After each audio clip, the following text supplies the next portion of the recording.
Desde que Donald Trump inició su guerra comercial, o su guerra contra el comercio, según a quien le preguntes, se ha especulado muchísimo sobre sus intenciones. ¿Quería más liberalización? ¿Usaba los aranceles como una amenaza para forzar al resto del mundo a retirar los suyos? ¿Quería recaudar más impuestos con esta medida? ¿Quería generar empleos dentro de Estados Unidos? ¿Pretendía acaso provocar una recesión que obligase así a la Reserva Federal a bajar tipos para poder financiar su deuda? Muchas preguntas y muy pocas respuestas. Pocas hasta el día de ayer. Se cumplía casi un mes desde la pausa de los 90 días de Donald Trump, es decir, aproximadamente un tercio de todo el tiempo de negociación, y se anunció por fin el primer acuerdo comercial de la segunda etapa de Donald Trump. El elegido no era otro que el mejor aliado de los Estados Unidos, el Reino Unido. Trump lo anunciaba como una gran victoria y nos mostraba que este acuerdo marcaba el camino de los restantes que están por venir. Por lo tanto, para entender realmente hacia dónde va la política comercial de Donald Trump, vamos a analizar en qué consiste dicho acuerdo. En primer lugar, se eliminan los aranceles en el comercio de ternera, es decir, los ganaderos estadounidenses podrán vender su carne en el Reino Unido sin pagar arancel y viceversa. Eso sí, los estándares sanitarios del Reino Unido se mantienen. ¿Y qué significa esto? Que ni el mejor aliado de los Estados Unidos se fía de la calidad de su comida. Es algo sabido ya por la inmensa mayoría de gente que la comida de Estados Unidos deja mucho que desear por ser políticamente correctos. Esto es porque tienen muchas menos restricciones en la industria, pudiendo hacer un uso muchísimo más amplio de técnicas o químicos que la industria agroalimentaria de otros países como el Reino Unido o, sin ir más lejos, la propia Unión Europea. Por lo que los exportadores estadounidenses deberán seguir adaptándose a los estándares británicos si quieren vender su producto. Por otro lado, el Reino Unido se compromete a comprar a Boeing, la empresa fabricante de aviones, pedidos por un total de 10.000 millones de dólares, lo que nos indica que una de las formas en las que Trump quiere reducir su déficit comercial es haciendo que en estos acuerdos los otros países se comprometan a comprar ciertos paquetes de un volumen considerable a sus empresas. Esto es positivo, obviamente, para los Estados Unidos. Sin embargo, ¿cómo de ético es que el gobierno privilegie a una empresa sobre el resto? ¿Por qué el Reino Unido tiene que comprar 10.000 millones de dólares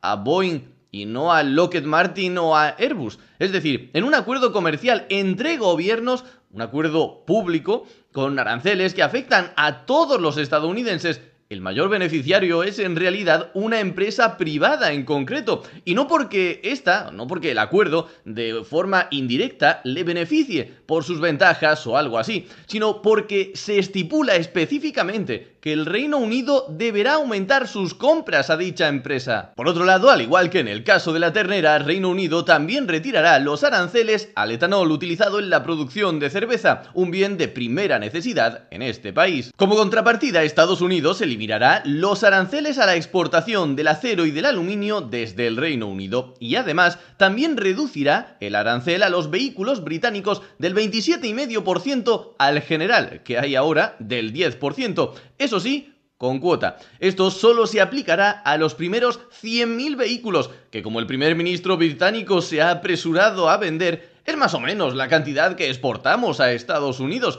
como viniendo a decir que en realidad es como si no hubiese cuota. Pero sí que la hay, querido Starmer. Sí la hay, porque el año pasado se exportaron 101.000 vehículos y además esto significa que es pero que muy difícil de ahora en adelante que el Reino Unido consiga expandir sus exportaciones en esta industria dentro de los Estados Unidos más allá de las 100.000 unidades. Y llegamos a la parte más importante de este acuerdo. Estados Unidos mantendrá para todas las importaciones británicas, salvo las excepciones que hemos comentado anteriormente, y los productos farmacéuticos, aunque sobre esto hay todavía alguna que otra duda, pero vamos a aceptar que sí, mantendrá un arancel del 10%, algo que antes no existía, por lo que obviamente, en términos generales, ahora hay más libre comercio entre ambos países que hace 2 días, pero igualmente obvio es que ahora hay menos libre comercio entre ambos países que antes de la llegada de Trump.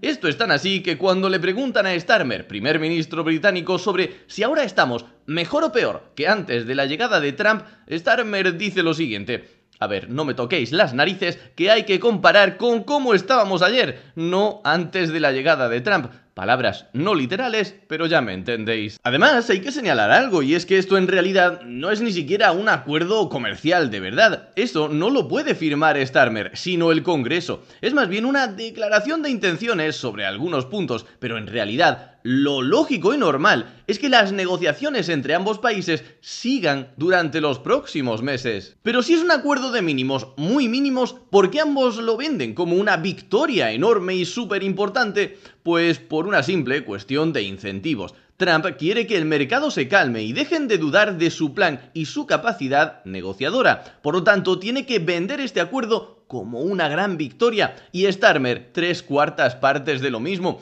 Quiere que se le reconozca como un gran negociador pragmático, consiguiendo un gran acuerdo comercial con Estados Unidos, algo que ni los partidarios del Brexit lograron.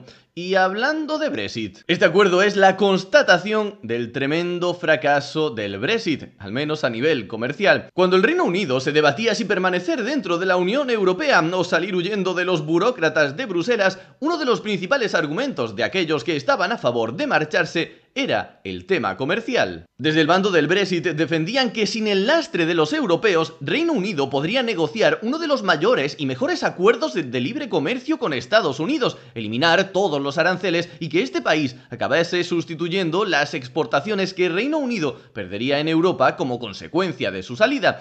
El papel todo lo aguanta, y lo aguantó tanto que este argumento empezó a convencer a millones de británicos que veían en el resto de europeos un lastre para comerciar libremente con Estados Unidos y el resto del mundo. La popularidad de este argumento llegó a ser tal que David Cameron, primer ministro británico por aquel entonces, llegó a pedir a Barack Obama que se pronunciase sobre esta cuestión, sobre este tema. Obviamente, en sentido contrario. Obama en aquel momento, hay que reconocerlo, ya lo sabéis que aquí no nos casamos con nadie, cuando alguien hace algo bien se dice y cuando hace algo mal también, fue leal con la Unión Europea y durante una visita en el Reino Unido, a pocos meses del referéndum, señaló que si el Reino Unido abandonaba la Unión Europea, eso no le iba a ayudar en sus negociaciones con Estados Unidos, sino que al contrario, lo iba a situar a la cola de la fila. Por lo que ahora, tras este nuevo y muy limitado acuerdo comercial, queda claro que se sobreestimaron tremendamente las ventajas comerciales del Brexit,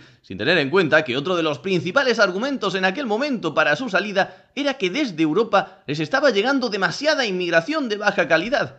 Y mirad ahora. Eso sí, aquí lo contamos todo. Hace unos días, curiosamente, Reform UK, el principal partido impulsor del Brexit, acaba de ganar una elección local en el noroeste del país, lo que marca una tendencia que podría empezar a disputarle el poder a los dos grandes partidos. Muchas gracias por ver el vídeo, darle a like y suscribirte para apoyar este pequeño proyecto. Como siempre, nos vemos en el próximo vídeo.